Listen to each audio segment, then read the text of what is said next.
Anupama serial से related update लेकर आ चुके हैं हम आपके बीच में। तो तैयार हो जाइए वसुंधरा कोठारी की फुल बेइज्जती देखने के लिए, क्योंकि अगले ही एपिसोड में आपको दिखेगा कि किस तरीके से अनुपमा जो है काफ़ी ज़्यादा बेइज्जत करने वाली है। वसुंधरा कोठारी को अलग अलग लेवल पे अलग अलग तरीके की बेइज्जती की जाएगी। हालांकि स्टार्ट किया जाएगा वसुंधरा कोठारी के रूप में, लेकिन जब वो शाह हाउस छोड़ते हुए नजर आएगी तो उस वक्त उसे पता चलेगा कि मैं आई किस काम से थी और यहाँ तो अपनी खुद की बेइज्जती मैं करा कर जा रही हूँ।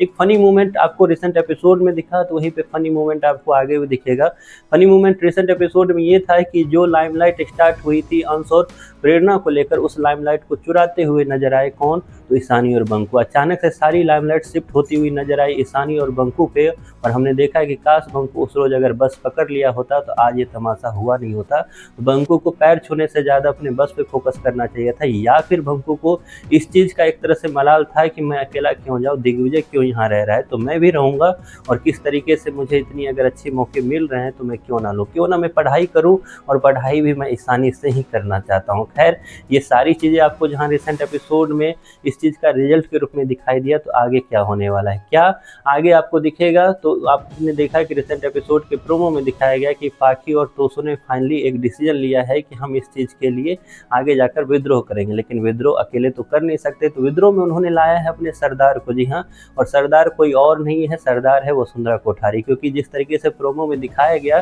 कि किस तरीके से पाखी और तोसू अचानक से हटते हैं और सामने से निकल कर कौन आता है, सरदार वसुंधरा कोठारी। तो एक फनी मोमेंट आपको नजर आया, मुझे तो हंसी आई, आपको कैसा लगा ये आप जरूर कमेंट बॉक्स में बताइएगा। लेकिन अगले ही एपिसोड में आपको दिखेगा कि किस तरीके से पहले तोसू और पाखी बेइज्जत हुए, तो अब बारी किसकी है, तो वसुंधरा कोठारी की। क्योंकि वो एक मूवी का भी इस तरीके का सीन आपने देखा होगा कि एक एक करके सब आते हैं और एक एक करके सब बेइज्जत होकर वापस लौटते हैं। तो जहाँ इस बार आप देखेंगे कि किस तरीके से वसुंधरा कोठारी जो हमेशा से शाह हाउस और अनुपमा की बेइज्जती करते हुए नजर आती है, वो वापस फिर से आई है शाह हाउस और एक तरह से अनुपमा के खानदान की बेइज्जती करने के लिए। अब इसमें होगा ठीक उल्टा, अनुपमा कोई कोर कसर नहीं छोड़ने वाली है इस बार वसुंधरा कोठारी की बेइज्जती की। वो तमाम ऐसी बातें बोलती हुई नजर आएगी वसुंधरा कोठारी को, जिससे वसुंधरा कोठारी भी एक तरह से पानी पानी होती हुई नजर आएगी। होगी बात ऊंच नीच, पैसे और गरीबों की, अमीर और गरीबी की, क्योंकि यही एक मुद्दा है ईशानी और बंकू की शादी का। मेकर दिखाना चाहते हैं सोसाइटी का वो रूप जहाँ पर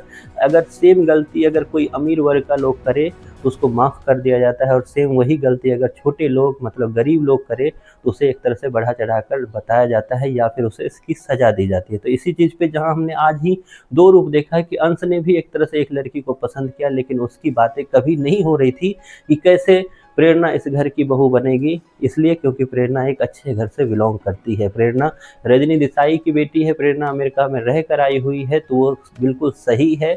बातें बस इसलिए हो रही थी क्योंकि प्रेरणा इससे पहले कोठारी हाउस में रह चुकी है। अब दूसरी बात ये कि बंकू और ईशानी के अगर मुद्दे पे जाएं तो किस तरीके से बंकू को नीचे गिराने के काम ना जाने एक एपिसोड के 25 मिनट्स में हजारों बार नौकर नौकर नौकर वाली बातें चिल्ला चिल्लाकर पाखी बोलती हुई नजर आई, जिसको आपने भी सुना और कहीं ना कहीं कानों को इरिटेट भी कर रहा था। लेकिन इन सब चीज़ों के बावजूद बात वही आ जाती है कि आखिरकार बंकू ने बस क्यों नहीं पकड़ा। अगर बंकू बस पकड़ लेता तो आज ये तमाशा नहीं होता, मतलब बंकू के भी मन में कुछ तो कुछ चल रहा है। खैर ये सब चीज़ें फनी चीज़ चलती रहेगी, लेकिन आपको अनुपमा सीरियल कैसा लग रहा है इसके बारे में आपकी जो भी राय है कमेंट बॉक्स में ज़रूर बताएं।